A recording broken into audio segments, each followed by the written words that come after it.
we walk around with the clients and we talk about those limitations and we talk about what they'd like to do, and then we come back with a ballpark and we come back with an idea.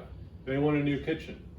Well, the average client of ours who's buying new cabinets for a kitchen roughly the size of what we're talking about is maybe $15,000 in cabinets, maybe $10,000 in cabinets, something like that. But it could be, you could go to IKEA or you could go to one of those companies that sell you the flat boxes and you put them together yourself. You could find those for $5,000 or $6,000.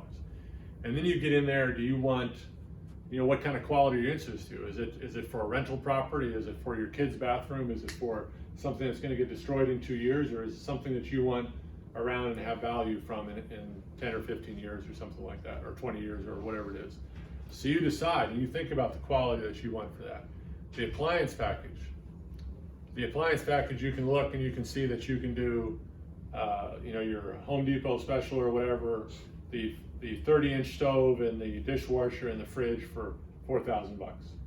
You can also do, now when you go from the 30-inch stove and you go to 36, it's a little more money. So the 30-inch stove, plus you get the fanciest 30-inch stove you want, and it's plus or minus $1,000 all day long.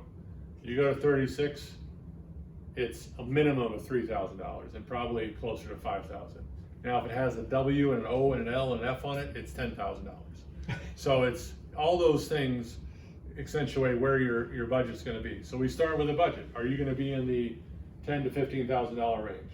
Now you get the pushback from the client or the conversation from the client, and several other builders do this, will allow this, where the client says, I'll just buy those appliances myself, no problem.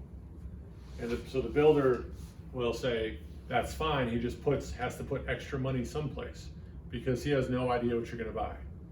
And when he shows up to install your appliances, or he installs up and the cabinets don't fit because you went ahead and got the 36-inch stove instead of the 30-inch stove without telling him, or my favorite one of the last 3 or 4 years is there's some really cool ovens that have a steam function, a steamer oven, requires a water line. Is the water line usually next to your stove? No. No, so that's kind of difficult, when you get past the gas and everything else. So we go through all those categories. So because we're totally transparent, it allows the client to go out there and look. They can go out there and look and say, hey, I could buy these appliances at this store for this amount of money. I had a client that really wanted to buy a stove that was on Craigslist from Missouri or someplace out there. So you can talk about the pluses and minuses of buying those sort of things. If they show up, are they going to be in good shape? Are they going to be reasonable? How much work is it going to take to save this thing you got a $1,000 discount on to make it fit for your application? So we go through all of the pluses and minuses. I've had clients that come in and there's several plumbing fixture places that are very good, and they will supply everything. They will help you with the design. They'll help you with the layout. Obviously, they say we don't charge for design, but obviously somehow the fixtures are more expensive because they're paying the designer. But you can also go to Home Depot or Lowe's or those sort of places and find them cheaper, better. Who has opened a box from Home Depot and there's been stuff missing? So you talk to the client about if you're going to buy from Home Depot or buy from those places, it takes us more work, it takes us more time, and this is how we're going to accommodate that. You're paying us for our project management time. So that's all transparent. If the client wants to go run around and do those sort of things and make those things happen, we can certainly accommodate that.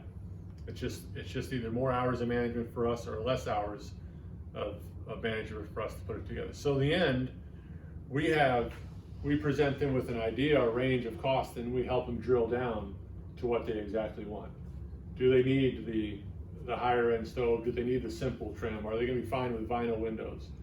A good set of wood windows that have the SDLs and the aluminum cladding and all that stuff is about 3 or 4 times from that vinyl window you might see. So those are big, huge differences.